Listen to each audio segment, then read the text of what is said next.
Pois sem tê-lo visto, vós o amais, e sem vê-lo agora, crendo, exultais com alegria indizível e cheia de glória. 1 Pedro 1, 8. Com essas palavras, o apóstolo retrata o estado de espírito dos cristãos a quem escreve, que estão sujeitos a muitas perseguições naquele instante. É a essas perseguições que ele se refere nos 2 versículos anteriores, quando fala da provação da fé desses crentes e das múltiplas provações pelas quais estão sendo afligidos. Tais provações constituem um benefício triplo para o homem verdadeiramente regenerado. Por elas, a sua verdade se manifesta e ela se mostra, de fato, uma verdadeira regeneração. Acima de tudo, as provações costumam distinguir entre o verdadeiro e o falso evangelho na vida de um homem e fazer que a diferença entre eles se manifeste com clareza meridiana. Por isso, tem o nome de provações no versículo imediatamente anterior ao texto e em outros inumeráveis textos bíblicos. Elas põem à prova a fé dos professos para verificar de que tipo são, assim como o que parece ouro é provado pelo fogo e se manifesta verdadeiro ou falso. A fé do cristão genuíno, assim testada e comprovada verdadeira, redunda em louvor, glória e honra, como afirma o versículo precedente.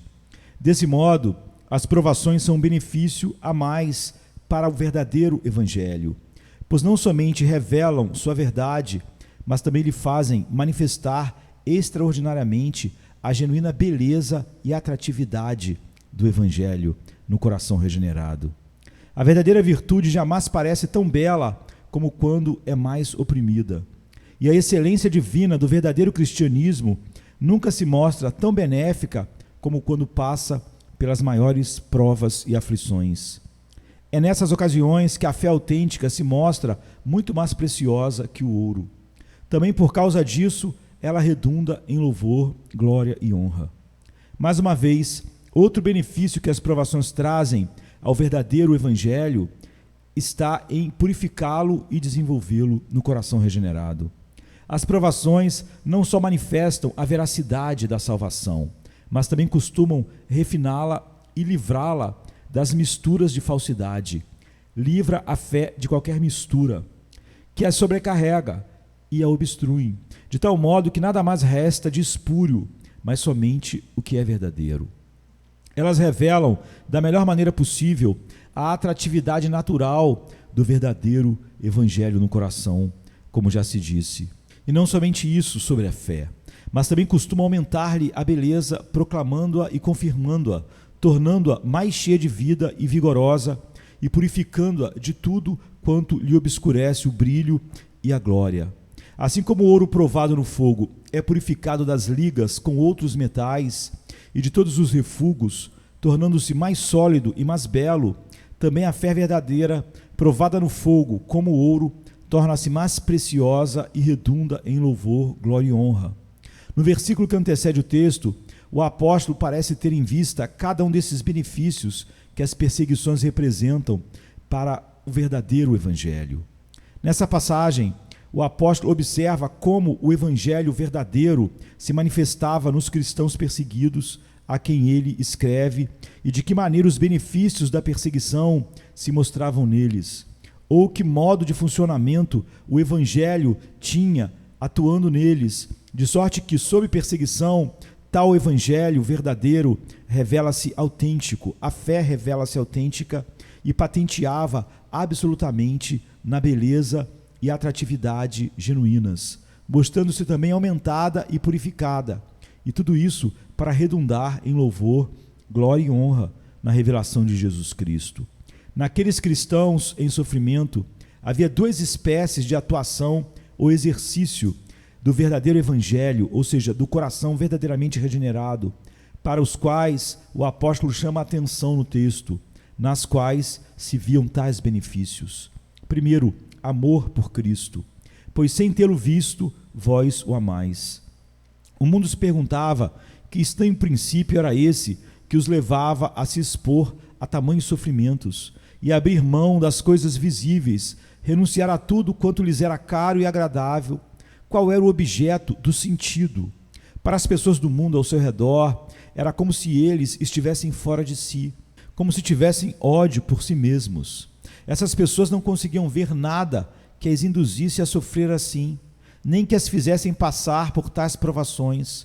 Contudo, apesar de não haver nada visível, nada que o mundo pudesse enxergar, nem nada que os próprios cristãos vissem com os olhos físicos e, portanto, os inspirasse e sustentasse, ainda assim eles tinham um princípio sobrenatural de amor por algo invisível.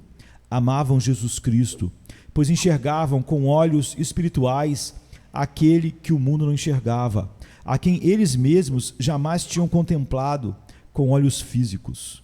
2. Alegria em Cristo. Conquanto seus sofrimentos exteriores fossem muito dolorosos, a alegria espiritual interior que sentiam era maior que os sofrimentos. Essa alegria os sustentava e lhes permitia suportar o sofrimento com bom ânimo. No que diz respeito a essa alegria, o apóstolo chama atenção para dois aspectos na passagem. O modo que ela surge, como Cristo, embora sendo invisível, é o seu fundamento, ou seja, pela fé, a prova das coisas que não se veem. Pois, sem tê-lo visto, vós o amais, e sem vê-lo agora, crendo, exultais. E 2, a natureza dessa alegria, inexprimível e cheia de glória, de caráter inefável, muito diferente das alegrias mundanas e dos deleites da carne, de natureza infinitamente mais pura, sublime e celestial, sobrenatural, verdadeiramente divina e inexplicavelmente excelente, cuja sublimidade e extraordinária doçura não encontram palavras que as expressem, por isso são inexprimíveis. De grau também inexprimível, pois aprove a Deus conceder-lhes esse santo júbilo com mão generosa e em grande medida na condição de perseguidos e aflitos. A alegria desses cristãos era cheia de glória. Embora inexprimível e sem palavras que a definissem plenamente para alguém que não é regenerado, algo, porém, podia-se dizer dessa alegria, e não há frase mais apropriada para representar a sua excelência do que esta, cheia de glória, ou como está no original, alegria glorificada. Ao se regozijarem com tal alegria, a mente deles se enchia de um brilho glorioso, por assim dizer, e sua natureza era exaltada e aperfeiçoada. Era o júbilo mais digno e mais nobre, que não corrompia nem degradava a mente, ao contrário de muitas alegrias carnais. Antes, embelezava, dignificava ainda mais a mente. Era o antegozo da alegria do céu que lhes elevava a alma ao grau de bem-aventurança celestial e a enchia da luz da divina glória, fazendo-os resplandecer e transmitir um pouco dessa glória. Portanto, a proposição ou doutrina que extrai dessas palavras é esta: o verdadeiro evangelho no coração, em grande medida, consiste em afeições santas. Ao observar e comentar a atuação e diligência do cristão verdadeiro a quem escrevia, cristãos cuja religião se mostrou verdadeira e correta quando passou por sua maior prova de qualidade, sendo testado pela perseguição e grande sofrimento, assim como o ouro é provado no fogo, e se mostrado não apenas verdadeira, mas também mais pura e expurgada de escórias e misturas de tudo quanto era falso, quando se revelou neles no auge da sua genuína excelência e beleza natural, e se achou em louvor, honra e glória, o apóstolo escolhe e destaca as afeições religiosas do amor e da alegria, que então se manifestavam neles, essas afeições santas, que só o Espírito Santo produz no coração verdadeiramente regenerado. São essas as práticas para as quais ele chama atenção, pelas quais o evangelho deles se revelou verdadeiro, puro e em sua devida glória. Nesse ponto quero mostrar o que se entender por afeição e observar algumas coisas que deixam bem claro que grande parte do verdadeiro evangelho, da verdadeira regeneração, do verdadeiro homem que foi salvo, está nas afeições. Pode-se indagar o que são afeições da mente. Respondo que as afeições não são outra coisa senão as atividades mais pujantes e sensatas da inclinação e da vontade da alma. Deus dotou a alma de duas faculdades. Uma é a que lhe dá a capacidade de perceber e conjecturar, ou discernir, ver e julgar todas as coisas. Esta se chama entendimento. A outra é aquela com que a alma não apenas percebe e vê tudo, mas também é de certo modo inclinada em relação às coisas que vê ou examina, quer na direção delas, quer na direção oposta. É a faculdade pela qual a alma não contempla as coisas como uma espectadora indiferente e alheia, mas gostando ou não gostando, agradando-se ou desagradando-se, aprovando ou rejeitando. Essa faculdade tem vários nomes. Às vezes é chamada de inclinação, e como diz respeito às ações determinadas e governadas por ela, é chamada de vontade. A mente, com relação ao exercício dessas faculdades, muitas vezes é chamada de coração. O exercício dessa faculdade é de dois tipos: aquele em que a alma é levada na direção das coisas vistas, aprovando-as, agradando-se delas e inclinando-se para elas, ou aquele em que a alma se opõe às coisas que vê, desaprovando-as, desagradando-se delas, repugnando e rejeitando-as. Assim, como as manifestações da inclinação e da vontade da alma são variadas, também são muito mais variados seus níveis. Há algumas reações de agrado ou de desagrado, inclinação ou aversão, em que a alma quase não se desloca para além do estado de indiferença. E há outros níveis acima desse, em que a aprovação ou a aversão, o prazer ou a repugnância são mais fortes. São níveis aos quais podemos cada vez mais nos elevar, até que a alma passe a agir com vigor e sensatez. Suas ações sejam investidas dessa força, e mediante as leis da união entre corpo e alma, estabelecidas pelo Criador, o fluxo do sangue e o entusiasmo vital comecem a se alterar consideravelmente, de onde muitas vezes surge uma sensação física, sobretudo no coração e nos órgãos vitais, que são a fonte dos humores do corpo, de onde ocorre que, no tocante ao exercício dessa faculdade, quiçá em todas as nações e épocas, a mente é chamada de coração. É preciso assinalar que é esse exercício mais vigoroso e sensato dessa faculdade que se chama de afeições. A vontade e as afeições da alma não são duas faculdades separadas. As afeições não são essencialmente distintas da vontade, nem diferem dos simples atos da vontade e da inclinação da alma, mas apenas na vivacidade e no bom senso do exercício. É necessário confessar que, nesse ponto, o vocabulário é um tanto imperfeito e o significado das palavras consideravelmente frouxo e vago, não delimitado com precisão pelo costume que rege o uso do vocabulário. Em certo sentido, a afeição da alma não difere em nada da vontade e da inclinação. E seja qual for a ação, a vontade vai além do grau em que é afetada. Ela não sai do estado de perfeita indiferença à medida que é afetada de um jeito ou de outro, e não age nem um pouco a mais do que é devido. Nada obstante, há muitos atos da vontade e da inclinação que não são comumente chamados de afeições. Em tudo que fazemos voluntariamente, há uma atividade da vontade e da inclinação. É nossa inclinação que dirige nossas ações, mas nem todas as expressões da inclinação e da vontade nas ações comuns da vida são normalmente chamadas de afeições. Todavia, aquilo que em geral se chama afeições não difere delas em essência, mas apenas em gradação e modo de expressão. Em todo ato da vontade, seja qual for, a alma gosta ou não gosta, inclina-se ou não se inclina para o que tem diante de si. Na essência, isso em nada difere das afeições de amor e ódio.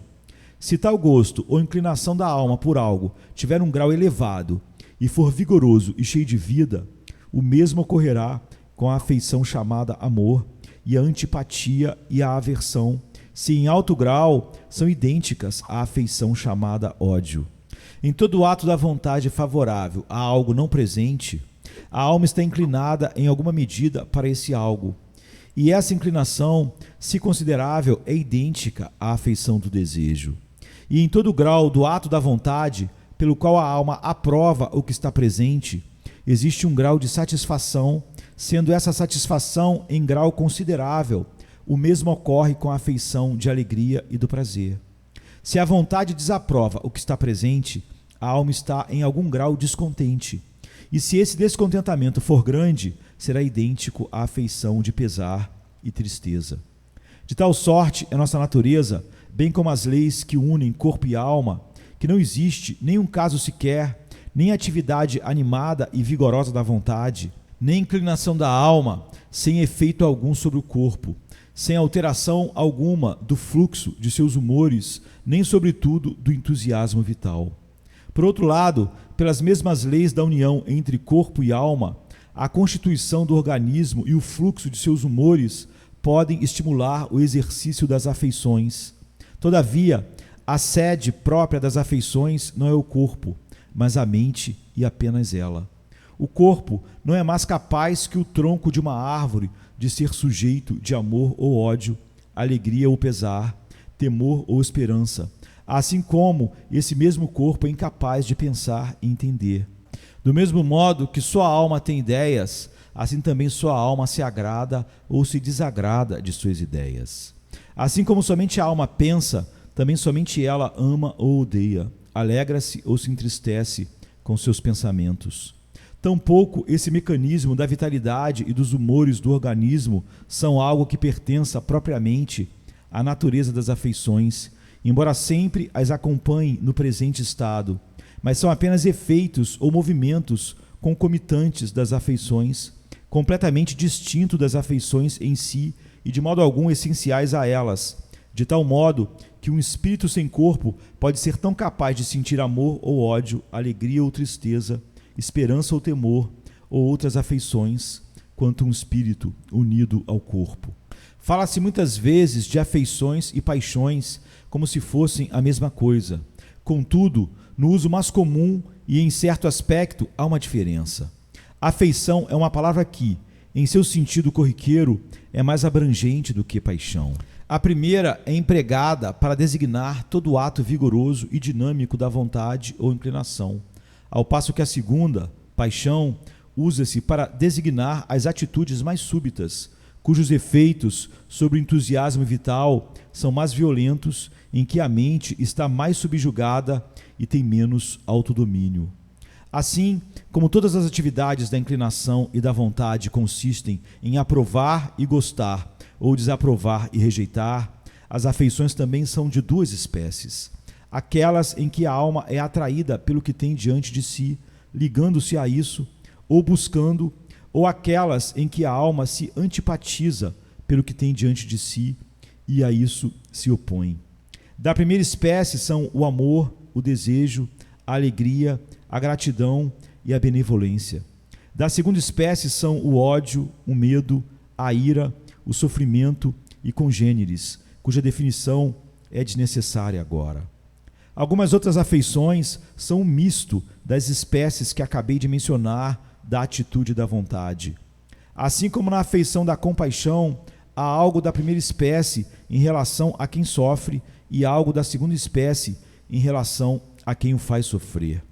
O mesmo ocorre com o zelo, em que existe alta aprovação de alguém ou de algo, juntamente com vigorosa oposição ao que se entende ser contrário a ela. Outras afeições mistas poderiam ser mencionadas, mas apresso-me na direção do segundo ponto proposto. Observar algumas coisas que deixam claro de que alguém é verdadeiramente salvo e regenerado. Em grande medida, isso consiste em afeições. E aqui, o que se disse da natureza das afeições deixa isso evidente, e talvez baste, sem nada acrescentar, para extinguir toda e qualquer dúvida sobre a questão. Pois quem negará que a fé de alguém é verdadeira e o homem foi regenerado, consiste em grande medida em atos enérgicos e animados da inclinação e da vontade da alma ou em manifestações fervorosas do coração. A verdadeira fé que Deus exige e aceita não consiste em anseios débeis, enfadonhos e sem vida, que pouco nos elevam acima do estado de indiferença. Em sua palavra, Deus nos insta com veemência que sejamos sinceramente bons, de espírito fervorosos e de coração fortemente comprometidos com o Evangelho. Sede fervorosos no espírito, servi ao Senhor. Romanos 12, 11. Ó Israel, o que é que o Senhor teu Deus exige de ti agora, exceto que temas ao Senhor teu Deus, que andes em todos os seus caminhos e ames e sirvas o Senhor teu Deus de todo o coração e de toda a tua alma. Deuteronômio 10, 12. E ouve, ó Israel, o Senhor nosso Deus é o único Senhor. Amarás o Senhor teu Deus de todo o teu coração, com toda a tua alma e com todas as tuas forças. Deuteronômio 6, 4 e 5. Esse compromisso vigoroso e cheio de fervor do coração com o Evangelho é o fruto da verdadeira circuncisão do coração, ou a regeneração verdadeira, e tem consigo a promessa de vida. O Senhor teu Deus circuncidará o teu coração e o coração da tua descendência, a fim de que ames o Senhor teu Deus de todo o teu coração e com toda a tua alma, para que vivas. Deuteronômio 30, verso 6. Se não tivermos compromisso sério com o Evangelho e nossa vontade e inclinação não atuarem com energia, não seremos nada. As coisas da verdadeira vida espiritual são tão grandiosas que as atividades do nosso coração só lhes são compatíveis em natureza e importância se forem intensas e cheias de vigor. Em nada o vigor dos atos de nossa inclinação é mais indispensável do que na verdadeira vida do homem regenerado, e em nada a indiferença é mais odiosa. O verdadeiro evangelho atuando no coração do homem é sempre algo muito poderoso, e o seu poder revela-se, em primeiro lugar, nas atividades internas do seu coração, sua sede principal e original. Por isso, o verdadeiro evangelho no homem se chama o poder da piedade, diferentemente das aparências exteriores, que são a sua forma, com aparência de espiritualidade verdadeira, mas rejeitando-lhe o poder, ou com aparência de piedade, mas rejeitando-lhe o poder, diz Paulo em 2 Timóteo 3,5. O Espírito de Deus, naqueles cuja piedade é verdadeira, salutar e sólida, é um espírito de santa e poderosa afeição. Por isso se diz que Deus lhes deu o espírito de poder, de amor e de moderação, como está em 2 Timóteo 1,7. E se diz que tais pessoas, quando receberam o Espírito de Deus com sua influência santificadora e salvadora, foram batizadas com o Espírito e com fogo.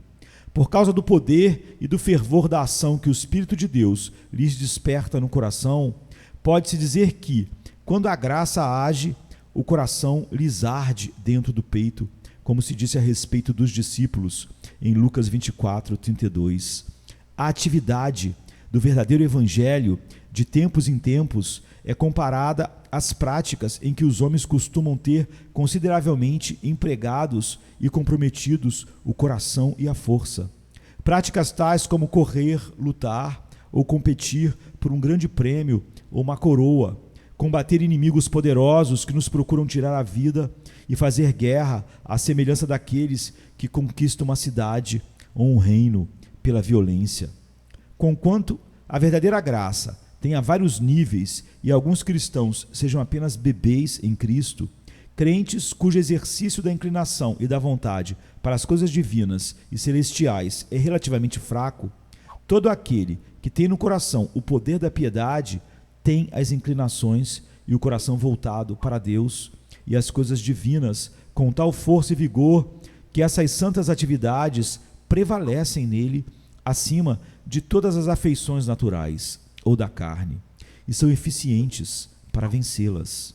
Uma vez que todo discípulo verdadeiro de Cristo ama-o mais do que a pai e mãe, mulher e filhos, irmãos e irmãs, casas e terras, ama-o mais até do que a própria vida, é possível deduzir que, onde quer que haja o verdadeiro evangelho, onde alguém foi verdadeiramente regenerado, haverá o exercício vigoroso da inclinação e da vontade em relação aos objetivos divinos. Porém, pelo que já foi dito, as atividades vigorosas, intensas e manifestas da vontade não são outra coisa senão as afeições da alma.